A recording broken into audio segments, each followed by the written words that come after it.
Yes, so I'm Michiel Spapé. I'm in Helsinki. You can see behind me what I'm looking at every day.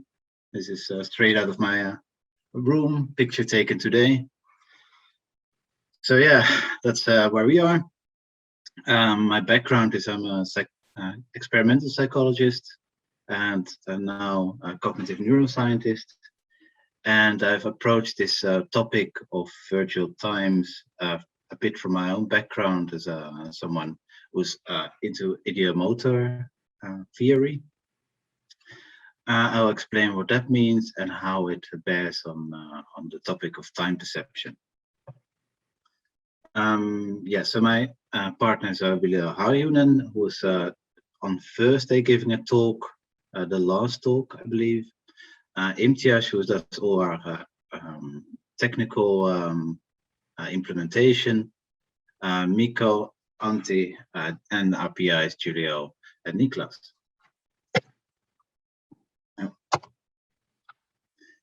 Okay, so yesterday we heard a bit about John Gibbons' model of a pacemaker accumulator, the idea that there's a kind of a clock inside your body, senses or sensational stimuli come in, and if attention focuses on it, a switch comes, pulls in the accumulated ticks, so to speak, and you can measure time. So the important parts are sensation, so the stimuli coming in, attention for the switch, and arousal that controls basically the pacemaker. This is all very interesting, but it's a very old school cognitivist kind of view on how things work. My own background is more in ideomotor theory, which hails from William James, which was mentioned also in, yesterday by Kai on species present. But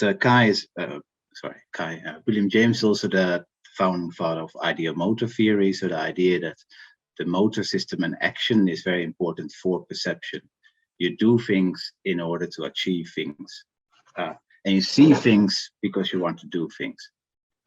So William James said himself very little about action in time perception, which is a bit odd. However, in a footnote, he mentions that he did receive some new information, namely his student Münsterberg, Hugo Münsterberg, found that with longer time intervals, we rely exclusively upon the feelings of muscular tension and relaxation to estimate time. Now, Hugo Münsterberg came up with this interesting idea by doing a series of studies in which he asked people to estimate time, so time between two intervals, time markers, so to speak, and then ask people to reproduce this amount of time by saying something or pressing a button. Probably not pressing a button was in the 19th century. However, what he found was quite interesting, namely that people were breathing in the same way and using all sorts of muscle movements in the same way during the time reproduction as during the time perception interval. He also found that if you stopped people from doing that, their time estimation went all wrong. So basically he thought that if people are moving in the same way, then perhaps they are using their motor system or their movement, so to speak, in order to estimate time. Now, the other end of the philosophical spectrum, so to speak, for me is Kevin O'Regan, whose idea is that perception is not just creating some sort of internal estimation or representation of the outside world that is as accurate as possible, but is actually just a way of acting and is an exploratory capability. This idea is, for example, that if we see the world around us all in color, usually we don't see color in the center and a black and white on the edge, despite having no color vision in our peripheral vision, as you know. However, we see this kind of colored and full view of the world because we know that every time we will look towards the edge of our vision, somehow color comes in, and this expectation creates what perception is. Now, you may believe this or not, but if you take this as an entry point, and it makes kind of sense to say that if conscious perception is about understanding how actions result in different perceptions, then maybe the sense of time could be how to understand our actions unfold in time. So how does our action result in perceptions over time? Now, if this is true, then you might say that if we change this flow from action to perception, then this will cause changes in time perception. And this is, of course, important for the project because it means that we might be able to change people's perception of time and ultimately change how the psychiatric disorders will unfold. So I set up a bunch of experiments. I'll go from the most abstract, being an experimental psychologist, to the most fun. So bear with me. This is a really kind of experimental psychology start, but it will get better, so to speak. So I combined two paradigms. The first is a tracking task, which was for my motor control studies, which is basically drawing along with a cursor, very simple, and then combining it with a time reproduction task, which is a default kind of time estimation task. Basically, you see an interval, and then you press two buttons to say, this is the amount of time that passed. So beep, beep, and then click, click, so to speak. So here we have a time start. So people were seeing a circle with a cue that said, now you'll be drawing to the upper right, could be any direction. Then you see a green light to say the interval starts. Then people were drawing along with a cursor and a tracking point, and then the time ended. So we have a start and an end, green and red, makes sense. And then people were pressing twice a button, so maybe your faces are slightly in front of it. But is the right of the screen visible as well from everyone's side? It's always a bit of a worry. Yes, absolutely. Okay, great, thanks. Yeah, so and then the time ended. So this is what it looks like in action. I always like it if people can see what it looks like from a participant's point of view. So there's a cue drawing. We see a start. Then people are drawing along.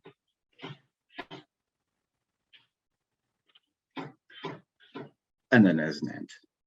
So it took about 6-7 seconds. There's a start. People wait. 1, 2, 3, 4, 5, 6, 7. And then they press a button.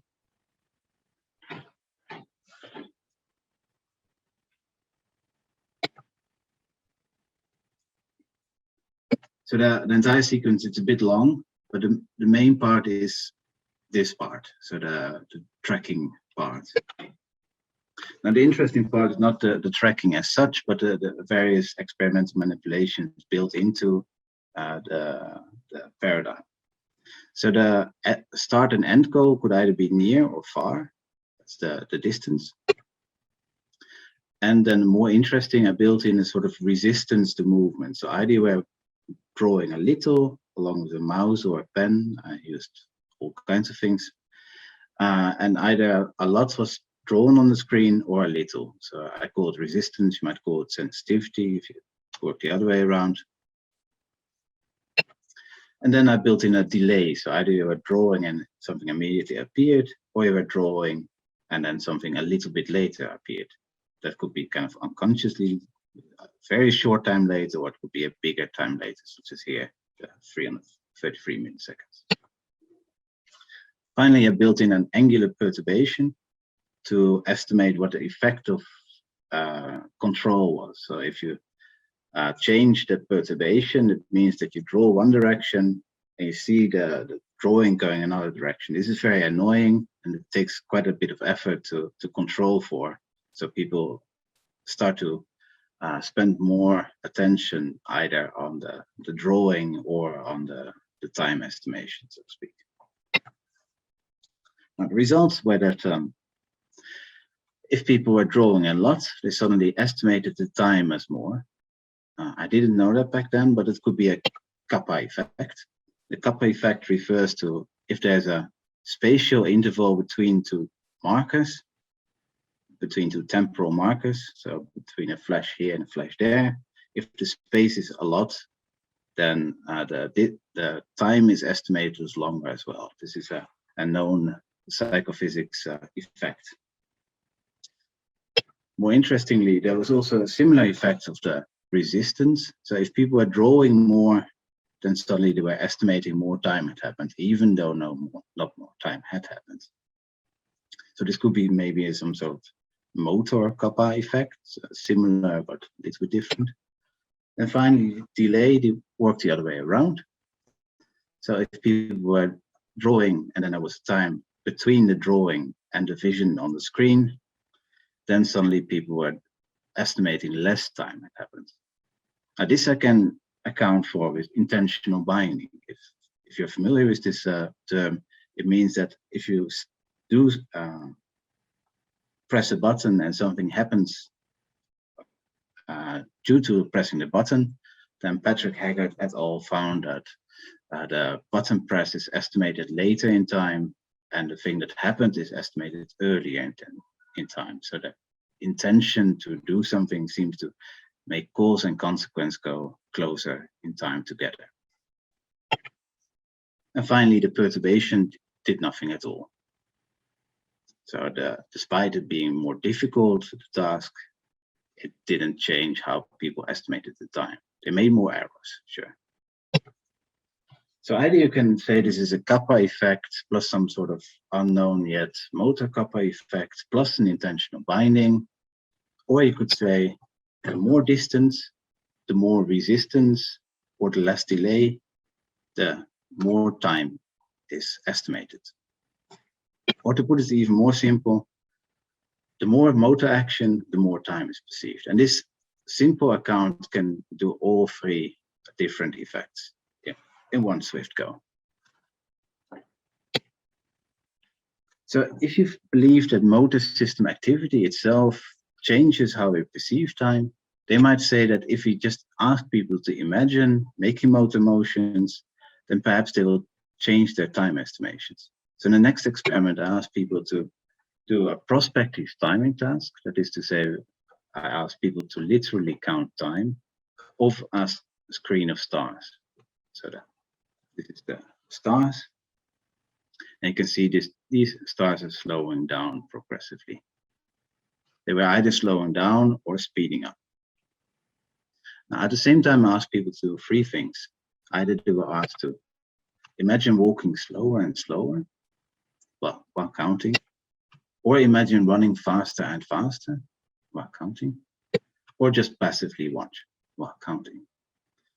And you might imagine that, you might say, well, this is pretty difficult, this counting and imagining stuff.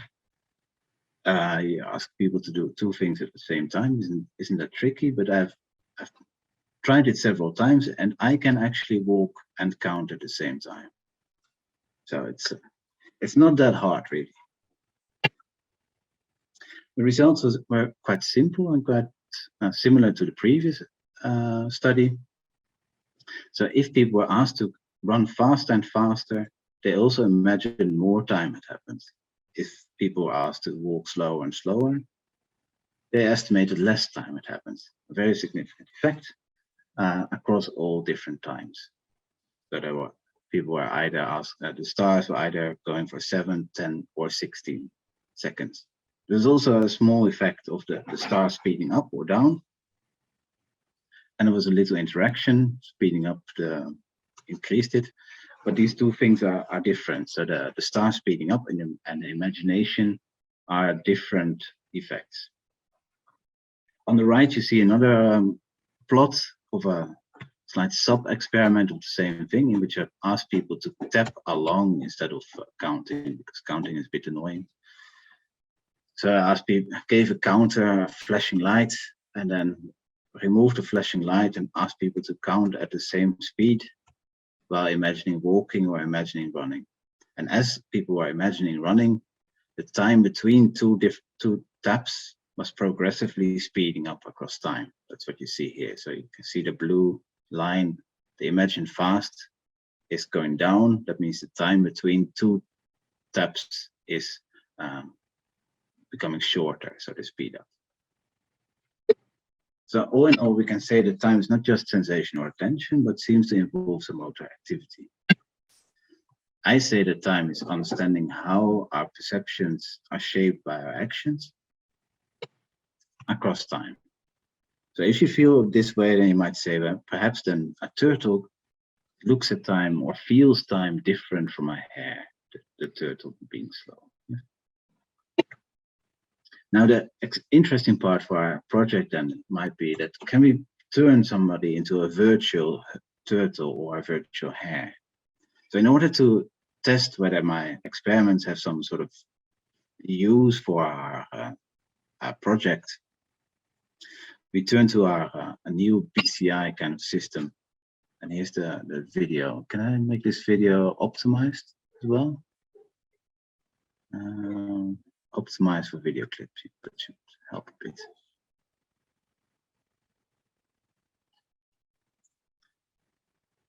So this is a work on a neuroadaptive brain-computer interface which uses imagination.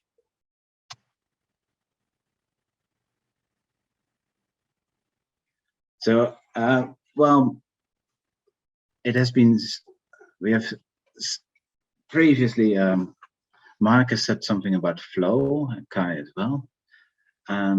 Running has long been seen as a part of flow. Some people who are running quite often seem to be getting lost in time or lose their sense of time.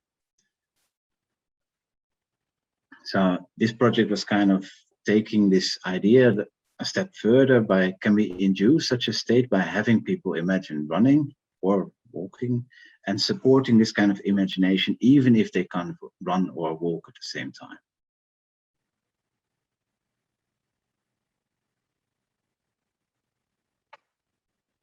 And we call this a neuroadaptive system, so adapting towards neuroimagery. Here's Wille, who's there on Thursday as well. And this is the training set. So during the training set, people are simply watching the stars and imagining walking or running. So there's a stick figure saying that goes walking, and then he imagines walking, and stick figure shows running, and he imagines running. Now, getting this information and recording EEG, you can try to see some sort of pattern into the data. So first we tag the data, is EEG data on the right, with the information from the training. Then we use machine learning to spot the data that is kind of a marker for when he's walking or running in his mind. Now, if we have this data, we can use this data to change how the stars behave. So at some point we might detect a running and we cause the stars to speed up. More running is detected and the stars to speed up even more and more. So this goes on, and then at some point it's imagining walking, so we slow down the stars again. So this is how we make the star field become neuroadaptive. That is adapting to somebody's EEG.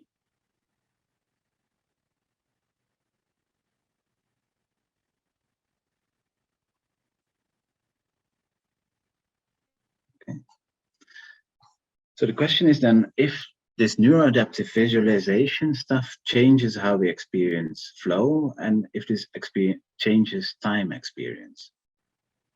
Now, experimentally, we have the two different questions. That is to say that the neuroadaptive visuals might themselves be different from the same visuals without any imagery. So without imagining walking or running, perhaps just seeing the stars going faster and slower changes how we perceive time. And secondly, maybe the neuroadaptive might be the same. Oh. And we can contrast the same imagination without any visuals. So in our new paradigm, we ask people to wait for 10, 20, or 30 seconds, and then indicate duration and time and passage of time in accordance with some of the other people in our field. So then they either imagine running and passively view the star field, or they either imagine it running or they just passively view stuff. Finally, we ask people we get the system to either be neuroadaptive, so it either shows visuals depending on your own imagery, or we show star fields adapting to movements occurring. So at the very baseline, we have people just sitting there passively watching stars, and there's nothing happening according to classification. Then we can have people do imagery, so that either they might imagine running, but the star field is still not affected by our machine learning. On the other hand, we can do a visual control, that is, people do not imagine running, but the star field shows stuff based on a recording. So we get a matched visual control that is the same as the final condition, the more exciting condition, the neuroadaptive condition, in which the stars move based on the brain feedback. And if this affects time perception, of course, that would be the coolest thing yet. So that's really the state of the art as we have it at the moment. So hence it was a little bit wonky there. Apologies for that. But yeah, that's it. So thank you.